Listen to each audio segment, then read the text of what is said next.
What happens when you mix almond flatitos and oyster sauce?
O, di ba? Nakagawa tayo ng vegetable lumpia gamit ng almond flatitos, keto pops, tsaka yung bago ng Keto Kusina, yung kanilang oyster sauce, no? And syempre, no, kung gagawa tayo ng lumpia, hindi natin babatiin or babanggitin ang lumpia queen na si Abby Marquez, no? Ginawa ko tong video na to kasi to congratulate her kasi siya yung nanalo sa TikTok Awards 2023, siya yung Foodie of the Year. So, Abby, congrats sa'yo. So, saktong-sakto nakagawa tayo ng low-carb lumpia and hindi lang basta-basta lumpia, lumpiang sariwa, lumpiang gulay pa. So, syempre, hindi matatapos ng video na to na hindi natin tinitikman. So, let's taste test.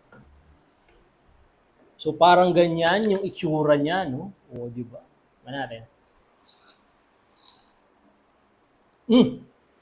Porja, ito yung sauce na natira kanina, no? So, dadagdagan natin ng sauce para mas masarap.